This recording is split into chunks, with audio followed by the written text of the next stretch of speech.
Good morning, everybody. Welcome into our Sunday Bible study. We're looking at 7 churches that are in a world of crisis. Some of this is their own fault, but it's not the case with all of these churches. Now, the first one we discussed is Ephesus, okay? And for each one of these, not that you have to remember my word, the concept, if you want, is fine. But with each one of these, there's a key thought. I'm putting C's with every one of them. Might help a little bit for remembrance. Does anybody recall what's going on in Ephesus? They lost their first love. Good. And that's what's important. That's what we're told in Scripture. I put a short C word, cold. It's a cold church. Their love has gone cold, is the idea behind that. So the second one that we have to discuss today is a even shorter expanse, and it is with the church in Smyrna. And I've put with this one, it is a concerned church. To me, that's definitely different than concerning. Yes, sir. I apologize for asking back. The warning is I don't remove. Yeah, I wanted to emphasize that more. You're 100% right. I wasn't, to use my word for today, as concerned about it just because I know we are going to have it many times moving forward, but I need to do a better job of emphasizing.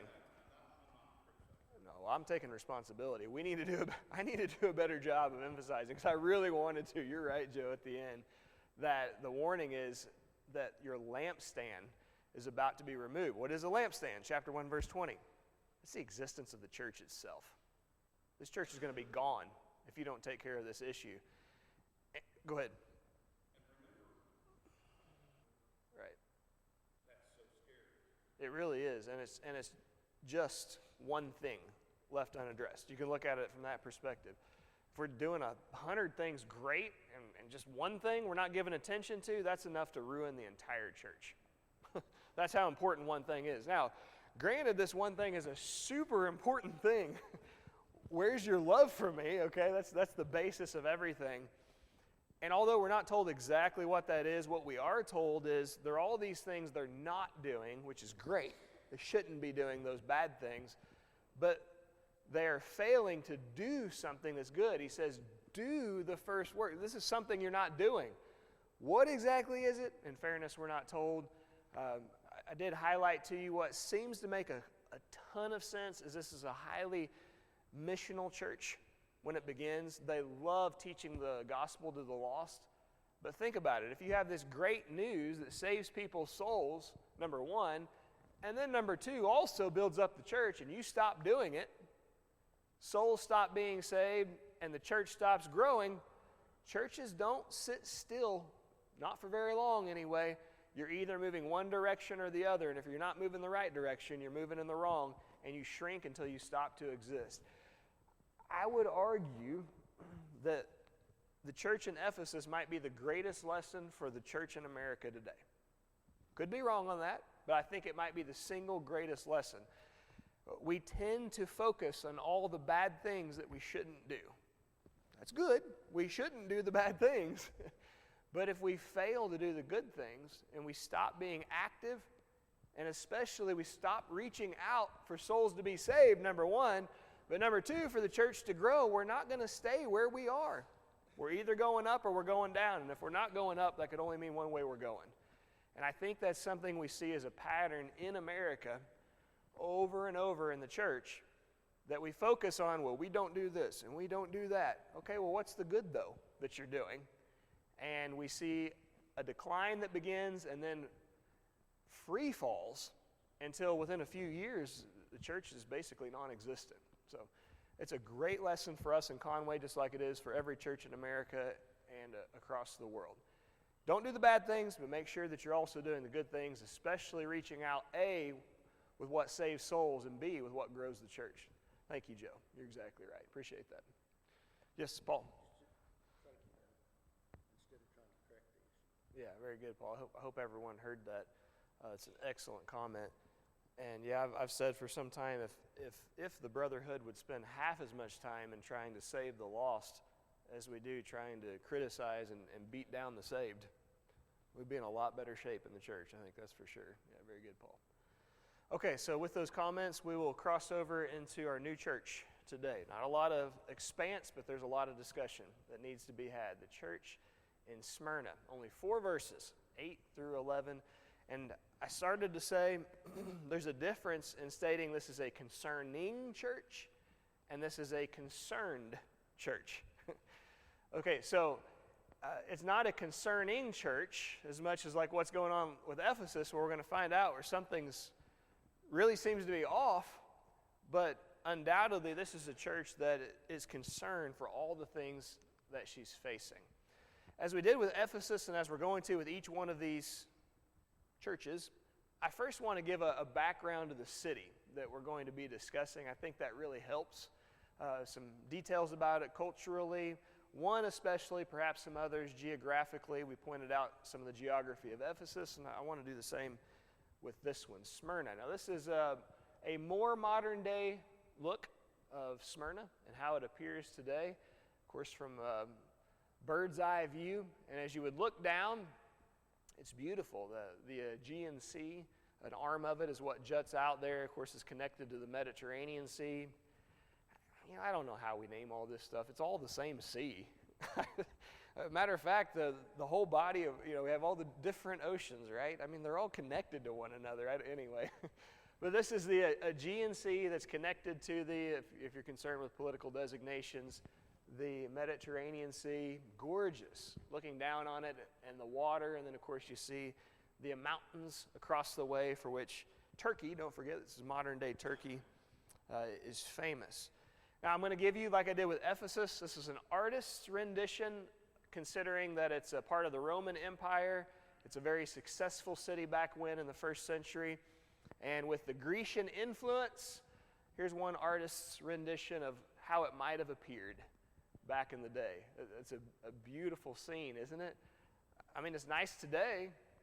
It's possible that the architecture and all, it could have been even prettier back then than what it is. Not surprising, if you ask me, a title that was given to this place is the Glory of Asia. I think that's probably due to its beauty. Does anybody recall what Ephesus was termed? No, I'm sorry. I'm talking about the city itself. My bad. Yeah, not the church, but the city itself. It was called the Jewel of Asia. And this probably has to do with the great Asian trade route from the east that came passing all the way across the continent, even into Ephesus itself. Think about jewels, value, money, commerce, and so it was a place of tremendous wealth and influence as well as affluence. And this place was termed the Glory of Asia, probably in large part because of the natural beauty that it holds. This, like Ephesus, was a popular trade city and center. I'm going to show you a map, and as you can tell, its proximity to the Aegean Sea and the Aegean Peninsula, where Greece and North Macedonia are today. You have important places like Corinth that are located there, of course. But looking across the way here in today's Turkey, Old Asia Minor, in the Roman province, Smyrna is neighboring to the Aegean Sea. You can tell by maybe the world scale, in kilometers approximately, how far away it is from Ephesus. Not super far if you're not used to calculating those as I. You're looking at 35 to 40 miles for those of English influence. Nobody else but we. That's the way we do things, right? So about 35 to 40 miles north and just slightly west of Ephesus. So it would make sense why this is a popular trade center and city also. And if someone's passing along this route to Ephesus, you wouldn't have to traverse very far just to take a little detour and go on a nice scenic vacation for the wealthy in the city of Smyrna. Now, religiously, this is an interesting place. We're going to find different temples that are located in a number of these cities. Which temple was found in Ephesus? I know you know, but do they? Artemis, very good. Or if you prefer, that's going to be on the Greek side, the goddess Artemis of the moon and of women. But if you prefer on the Roman side, it's going to be Diana, and that's why you'll see the difference in those two. Same person, same non-existent person, but Roman and Grecian theology. That's the difference between the two. All right, that was a gorgeous place.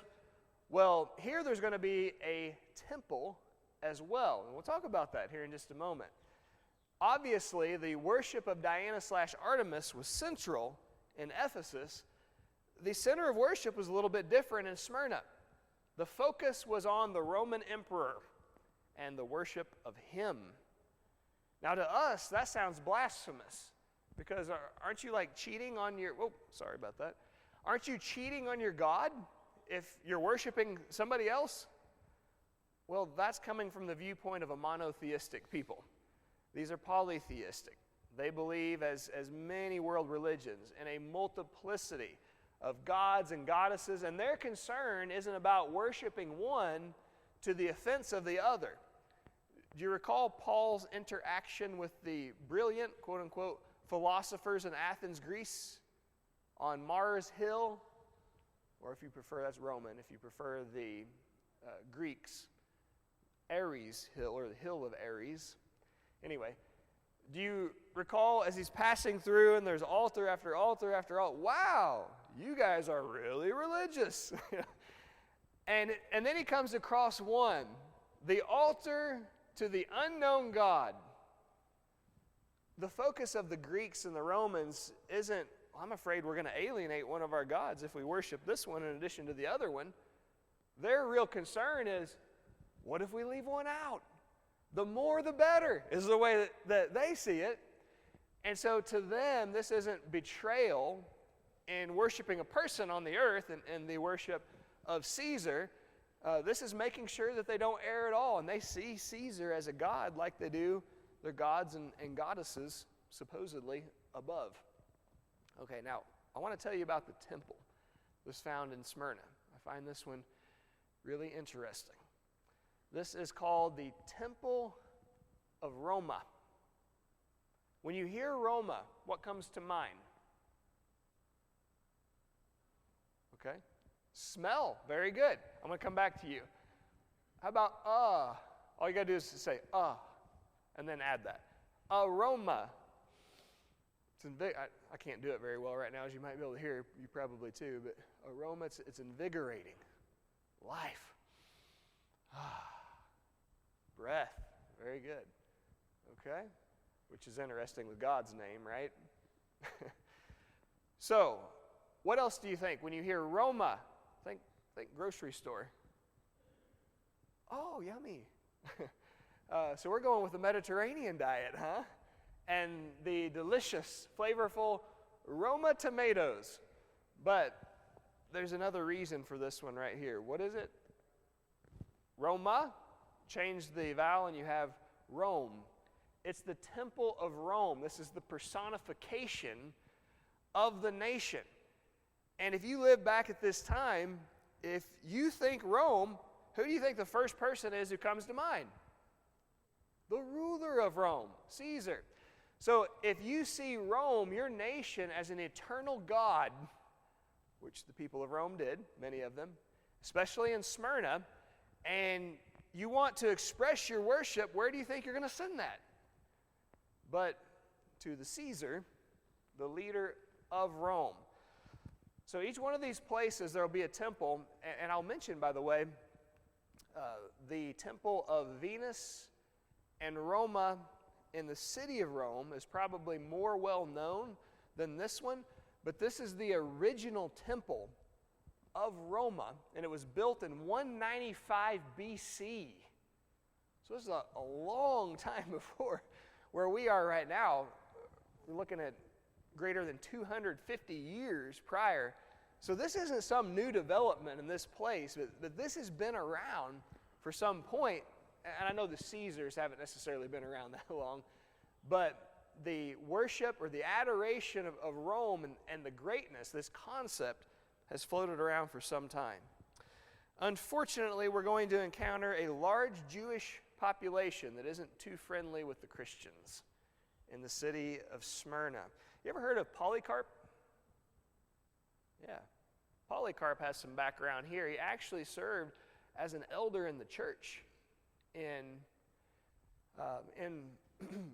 almost said Rome, Smyrna. I will say there are some concerning, instead of concerned, there are some concerning things about the time period in which he was an elder.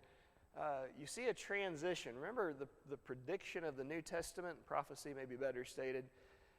Paul writes about this through inspiration. He speaks to the Ephesian elders in Acts chapter 20, and he says, I'm afraid, this is to Ephesus, after my departure, savage wolves are going to come in among you, not sparing the flock. Also, men from among yourselves. He's speaking to the leadership group. Among the elders, so much of this tragedy is going to occur. Watch and remember that for 3 years I did not cease to warn everyone night and day with tears. In 2 Thessalonians 2, he mentions about the man of sin who's going to come onto the scene, the son of perdition, who opposes and exalts himself above all that is called God or that is worshipped. Some look at this as the Roman emperor or pieces of Rome. Personally, I don't. I think it's the Roman papacy probably is what he has in mind. But he mentions he who restrains, which seems to be a third-person reference to himself. Paul does that some in his writing, as does the Apostle John. But once he who restrains, Paul the Apostle, is taken out of the way, going to be in the neighborhood of AD 70, then this man's going to step onto the scene, and all of these terrible things are going to take place. Well, I say that to say this. Polycarp is an elder and really becomes known as the elder or the bishop over the church of Smyrna, as you see this great falling away that is prophesied by Scripture, and it starts with leadership structure. Instead of having a group of leaders, elders or bishops, plural, in each city, in every church, as God ordained it, you see a blending by the end of the first century where it starts to be just one elder over every congregation. And then as you head into the second century, you see there's just one bishop over 3 or 4 churches. And then there'll be just one bishop over, like, for us, it'd be like the state of Missouri. And then eventually, after the expiration of several centuries, you see just one bishop over all of the churches. It's not the way that God drew it up. It's foretold by Scripture that it was going to be that way. So I just say that to say this. We're going to talk about Polycarp and how he served as an elder or bishop in the church of Smyrna. There are some concerning things about that. I will let Polycarp and the Lord sort that out between them. But I don't like a lot of what I know from history about that. I will tell you this, though. Polycarp, he served, as I mentioned, as an elder in this congregation. He was born in AD 69. I find that fascinating. Right around the time period that this book, I believe, was penned. Could have been as early as the mid-60s or late 60s. But right about that time, Polycarp was born. He lives to be 88, 89, something like that, I believe it is, years old. So you can do the math right there, and that's when he's going to die. He's put to death. We'll talk more about that a little bit later. But more about the city itself. In the time of the apostles, it was a booming place. It was a municipality of about 100,000 people. That's big back then. 100,000 citizens are living in this town. It's the same place, but it's known as Izmir today. This is in Turkey. As you might be able to tell, more than 3 million people populate this city today. So Smyrna, Bible, equals Izmir of the modern age. It's the 3rd largest city in Turkey today. So that's just some background to the place, and I hope that helps a little bit as we get into the discussion of Smyrna. Let's begin in verse 8. Revelation 2, if you're not there yet. Revelation 2:8. Who's pinching my child? Autumn? Hands off. Yes, Roy. Okay. I don't believe so. I don't believe so. At last report, I need to look back into all of this, which would make sense at this time. But at last report, I'm not sure that there is one in any of these locations any longer. Yeah, and of course, we're familiar with the heavy Islamic influence that's there now. That might have something to do with it as well. But thank you for that question. How about you? Have you looked into it any? As of late? Okay. Yeah, I want to re-examine that because I'm like you. I'm curious. Thank you for that reminder. I want to do that. I'll try to have an answer for you on that next week. All right, verse 8. To the angel or the messenger, remember that can go either way, of the church in Smyrna write, these things says the first and the last, we've encountered that before, who was dead and came to life. We're going to find this is a place of heavy persecution that's going on with the Christians. And I think it's good for them to be reminded, hey, the guy who's speaking to you is the one who's the first and the last, which is the beginning and the end, but remember at the same time. And he's also everything between at the same time because he's eternal. He's not governed by time. And I think there's a little bit of an encouragement in that. And what he's telling them is, I've seen the end of what you're experiencing right now. And let me reveal that to you. I also want to remind you that I'm he who was dead, and now I am alive. Well, why is this helpful for these people, you think, to hear? There are a number of persons like Polycarp who suffer in awful ways. Just like Jesus suffered in an awful way. But what happened with Jesus? He took his own life back a few days later, and so this is going to be a real consolation to these individuals. Look, even though I'm going through an awful time right now, even though some of my loved ones have been martyred, even though I may be murdered for the cause, yet nobody can really take away the life that I enjoy in Jesus. My Lord has shown me that. So verse number 9, who would like to, oh, I'm sorry, yes, Joe. His friendship, right? And so, yeah, we shouldn't look at him here as an adversary, because, I mean, you might see it with, hey, I'm coming and I can remove the candlestick. Oh, it's my enemy. No, it's not what he wants. It's not what he's trying to do. But you're exactly right. There's a friend in him, unlike any other, that he is to us what he needs to be. Within his nature, understood. He's not going to violate his nature. But at the same time, you know, we have a friend who's struggling in a certain way, and we like to carry ourselves in this way.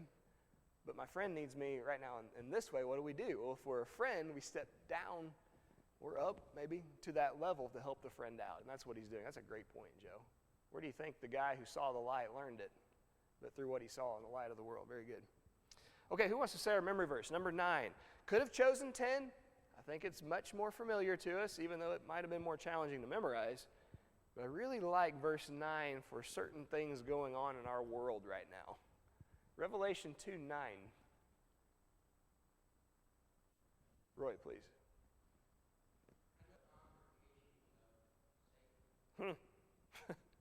Once again, that's fairly strong wording, I would say. I think that's a fair representation. Let's start with this. 3 things. The divine number. Jesus says, I, as God, know these 3 things. Your works, the one who walks among, he sees it on a daily basis. So I know the things that you're doing, for that matter. I know the things that you're not doing.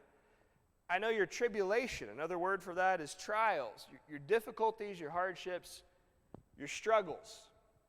And the third thing he says, I know your poverty. It's tough when you have insufficiency for what you face, just physically speaking, isn't it? Or at least when the prospect of that is in front of you. So my question is this, in a place, and I know this is modern today, I'd have to go back, but in a place that's booming, it's quite wealthy, why are these Christians so poor economically? If you don't mind, turn to the 10th chapter of Hebrews, keeping your spot where we are. I want to read this fairly short expanse. Hebrews chapter 10. Now, we're studying Hebrews right now on Wednesday nights, and we understand that it's written to Jewish Christians, hence the Hebrews. It may be written by a Jewish man. It may not be. I personally would think it would be. I think it would make a whole lot of sense as far as identification. Of course, God can use the Spirit to write anything to anybody that he wants. But this is writing to a Jewish group of Christians, okay? And notice in verse 32 of Hebrews 10, he says, but recall the former days when after you were enlightened, or like Saul, You saw the light.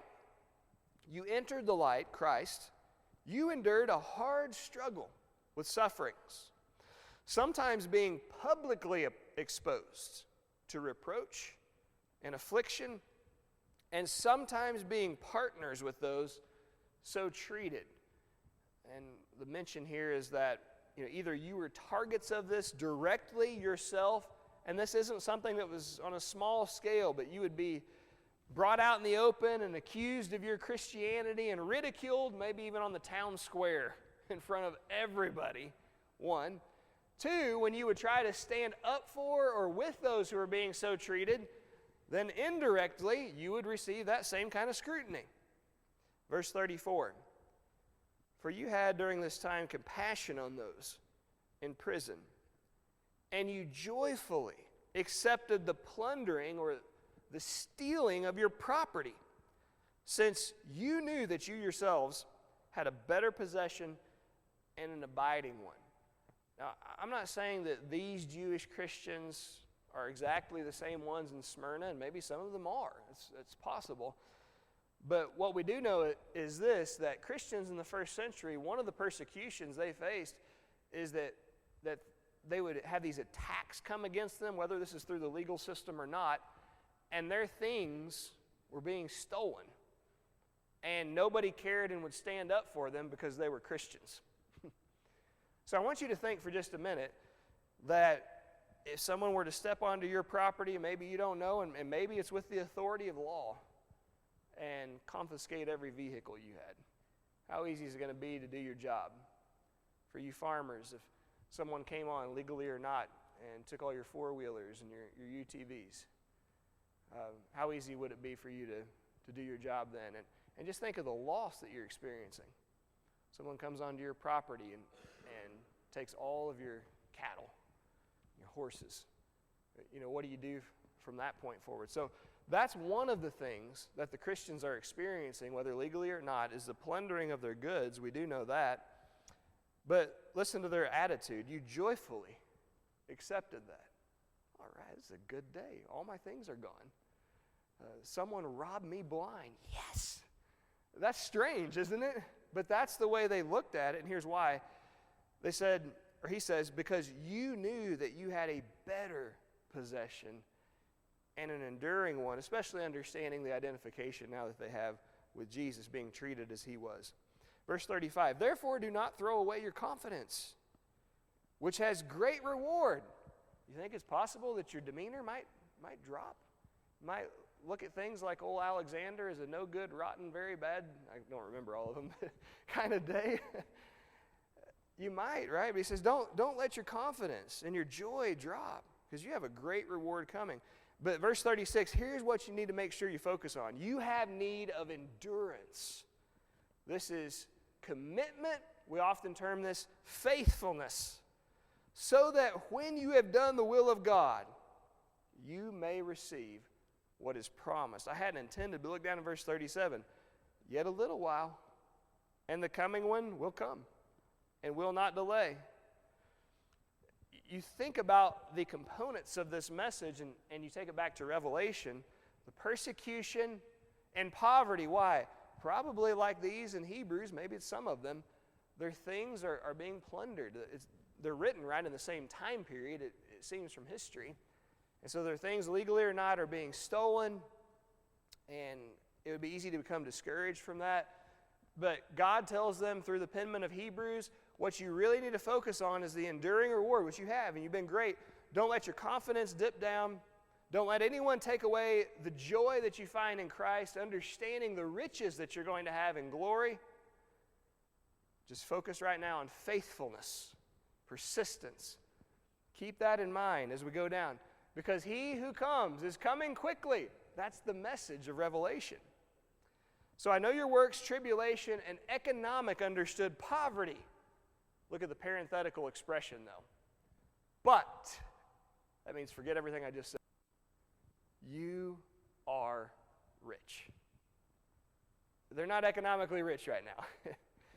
But he's saying, you understand you have so much more than money for them, silver and gold, property, chariots, horses, cattle could ever provide you. And you understand that. Keep that in the forefront of your mind. I know through what you're going. Now listen, it's easy when we're going through hardship to think that God doesn't care, or that he's maybe even unaware of what we're experiencing. And, it makes me think of Martha in Luke 10 as she's serving and just serving her sweet little heart out. And then Mary's in there just sitting down as she sees it, doing nothing. Of course, Mary's not just doing nothing. Martha's doing a good thing. Mary's doing a good thing also. And Paul, instead of being concerned about those who need to be saved, the focus becomes the criticism of the saved, right? So that's an ever-present danger for us. But she asked the Lord this question, and I know there's more to it, but the first part of it is, Lord, do you not care that ... Sometimes we feel that way, don't we? Lord, do you not understand what you would stop this? Why would God... Bad ways to start expressions, questions. So he reminds them, yes, I am ever aware, and I care more than you will ever know. And that's why I've made sure that you have more riches to your name than you will ever be able to count and enjoy. It's just not here. It's a key thought of the gospel. Trust me. Let not your heart be troubled. It's not about here, but where I'm going. Let not your heart be troubled. Believe. You believe in God, believe also in me. Put your trust in me. All right, the end of verse 9. I do want to spend a little bit of time on this, although I know we're running short. And I know the blasphemy, false expression, slanderous words of those who say they are Jews and are not, but are a synagogue you have, a congregation you might have. They're actually a church of Satan. Wow. Because if you look, I don't know how they did this as Jews, but if you look at the name outside the building, I don't think you're going to find the name of Satan anywhere out there. In fact, you might find something like the synagogue of Yahweh, although they don't use that, so it might be the synagogue of Adonai. Certainly isn't going to read Church of Satan, synagogue of Satan on the outside, but he says in reality that's what you are. That's a lesson all of itself right there. Now, names are important, don't get me wrong, but we can call ourselves something that is completely the opposite of what we truly are. And what really matters isn't simply the name that's on the outside, but it's what we exemplify and whose we are on the inside. So there's a group of Jews. Now, this isn't Jewish Christians to whom he's referring right here. These are Jewish Jews, okay? Non-Messianic, we would call them Jews. They're not believers in Jesus. And in reality, even though they call themselves Jews, which is God's people in the Old Testament, that's the understanding here. They call themselves the people of God, but really, they're the children of Satan. I know we don't have a ton of time for this, but I do want to read at least a couple of passages, if you don't mind. Romans chapter 2. And the reason I chose, so as you're turning to Romans 2, the reason I chose this memory verse, and I'm taking a little bit of time to emphasize right here, Israel's always a conversation, isn't she? And what should be our thought process toward the nation of Israel and God's people? Is it our responsibility as Christians to support them, stand behind them, protect them at all costs? Romans chapter 2, this is New Testament, verses 28 and 29. For no one is a Jew who is merely one outwardly, nor is circumcision outward and physical. But a Jew is one inwardly, and circumcision is a matter of the heart, by the Spirit, not by the letter. His praise is not from man, but from God. And I believe at this end there's a little bit of a play on words that sometimes gets overlooked. You know what the meaning or one of the meanings of Jew is? Praise or praiseworthy. And so when you read at the end, it kind of sounds like it's just thrown together, attached to this. It's really not. his praise is not from man but from God. Understanding that's one of the meanings of the word Jew. What he's saying literally is his Jew or his Jewery is not from men but from God. The point being this, just because you're a fleshly Jew, and as people would see that, a child of God, God no longer looks at it as, hey, because this is the case and characteristics of your flesh, that means you're my child. I don't look at it that way. It's different these days. For time's sake, I have a few more I'd like to, but we're only going to do one more. For time's sake, let's go to Galatians chapter 6.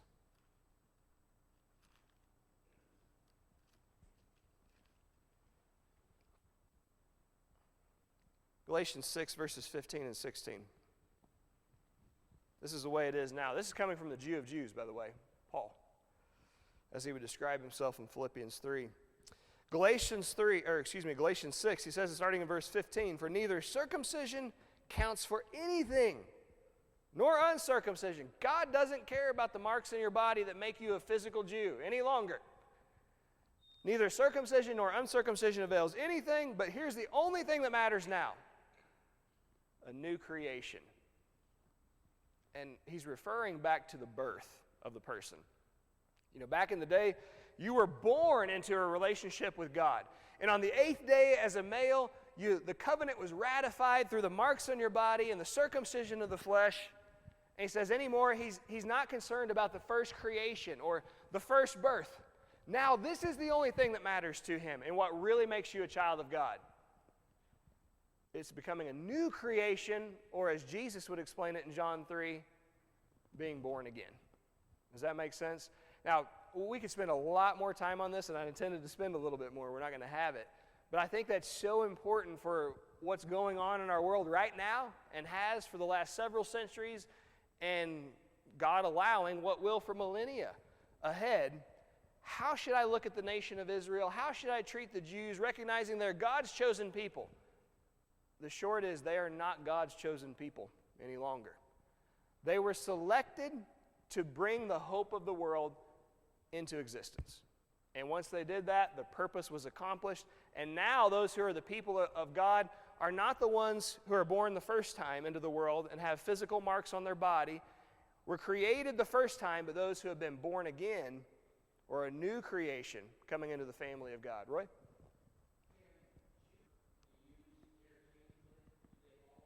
Hebrew, Jew, what was the other one? I'm sorry. Israelite, yes, absolutely. They can be. Now, they're not all identical. They're synonyms. That helps, yeah. Yes, they are used interchangeably, but there are slight differences in each one, yeah. Good question. Right. Israel, from the father of Judah, and then Hebrew from those beyond the river, which, yeah, so not all Hebrews are Jews, but all Jews are Hebrews. Yeah, right, good. So there's a slight difference in each one. Okay, so I just wanted to point that out. I know we are going to have to move on. Suffering that's taking place. I mentioned Polycarp. As we wind things up, I do want to spend just a little bit of time on his martyrdom. All right, so this comes from the Apostolic Fathers in English, edited by and translated by Michael W. Holmes. Though he still could have escaped, Polycarp, who served as a bishop in this place, to another place, he refused, saying, "It is necessary that I be burned alive." That's how he dies, you might guess. "May God's will be done." He had the opportunities. I think he's 88 years old. He can leave if he wants and escape this. And he says, no, this is the way I'm going to go out. I'm going to be burned alive and suffer for my Lord.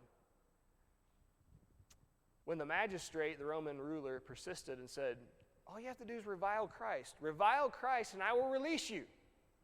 Polycarp replied, excuse me, I'm a couple years off there. For 86 years I have been his servant, and he has done me no wrong. How can I blaspheme my king who saved me? But Polycarp said, you threaten with a fire that burns only briefly, and after just a little while is extinguished. For you are ignorant of the fire of the coming judgment and eternal punishment, which is reserved for the ungodly. Why do you delay? Come, do what you wish. As they were about to nail him to the wood so he wouldn't be able to get up and run out of the fire, He said, just leave me as I am. For the one who enables me to endure the fire will also enable me to remain on the heap of wood without moving, even without the sense of security that you get from the nails. That's powerful stuff, isn't it? Now again, there's some things about his leadership of the congregation I don't love, but you have to admire his courage and his commitment all the way to the end of life for Jesus. I just wanted to share that with you. These are the types of treatments that the people at Smyrna are experiencing. Now, as we finish up, let's go down to verse 10. Do not fear any of the things you're about to suffer. Indeed, the devil is about to throw some of you into prison, that you may be tested. This is the wording that's used for the purification process of precious metal, and it goes along very well with our sermon that we're going to have here before too long. You're going to be tested just like precious metal, and you will have tribulation 10 days. All the things that these Christians will experience: being fed to lions, beaten to death, crucified, lifted and burned as torches alongside the Roman highways, similar to what Polycarp experienced. But here's the message: you be faithful until, meaning even to the point of, your death, and I will give you the crown of life, the Stephanos. These people are used to hearing and experiencing this in the Greco-Roman games, the Olympics. There would be a competition, and the winner would receive a Stephanos, and it might not be of gold, but it's going to be of twigs and leaves that have been interwoven together, and this is the medal back in the day that's placed around the person's neck. And it was all about getting that medal. He says, I have a medal. It's a gold medal, first place, but it's a crown for you, the Stephanos, victory crown that will be placed on your head. Just like in sports, it takes a lot of effort and commitment. Stay committed to me, give me full effort, and here's what I have reserved for you. Verse 11, he who has an ear, let him hear what the Spirit says to the churches. He who overcomes shall not be hurt by the second death. What's the second death? Revelation 21:8. But the cowardly, unbelieving, abominable, murderers, fornicators, sorcerers, idolaters, and all liars shall have their part in the lake which burns with fire and brimstone, which is the second death. A real fear in Smyrna is being burned. And like Polycarp, potentially being burned alive, he says, you don't have to worry about fire with me. You might experience fire for the first death, but you stick with me and you don't have to worry about the fire that would destroy. Now, as we close, I want to draw your mind back not to the book of Revelation, but the book of Revelation concealed in Daniel. Because we have an account there where in Babylon there's an attempt to destroy 3 of God's servants, Daniel's friends, via fire: Hananiah, Mishael, and Azariah. And yet we know that they're left unharmed by the adversary's blaze. The smell of smoke's not even found on them, because one who is described like the Son of God who stood among them to preserve them. Now we've encountered one as we've entered the thread of fire in Revelation 2. Back in chapter 1, who's the one who stands among the churches, his people? One like the Son of Man, as it's put here. He truly was the Son of God, is the Son of God, and he is the Son of Man. And when he stands with you, you don't have to worry about any fire destroying you. That's what we take from the book of Revelation, concealed in the book of Daniel. All right, so that's the church in Smyrna, the concerned church. Not concerning, they're doing things well, but undoubtedly they're concerned, and this is the message of encouragement that's lent to them. Any other comments about what we discussed in verses 8 through 11 of chapter 2? Yes, Roy.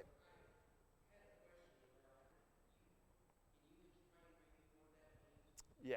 So, first of all, days doesn't sound like very long. 10, complete, number of completeness. And it seems to me that there is a complete and seemingly short amount of days that something is to be experienced.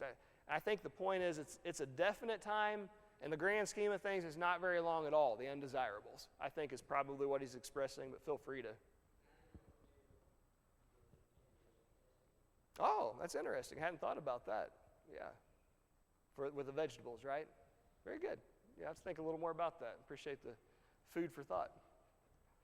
Okay, so for next time, we're going to be discussing, thank you for that, Roy, the church in Pergamos. Some of you have Pergamum in your translation. It's a little difference in ending and textual variant. That's verses 12 through 17. Let's memorize verse 16. And unless you have something else, that's all that I have. 16, I'm sorry. Yeah, 16 for memory work, 12 through 17 reading and study. Okay, all right, thanks.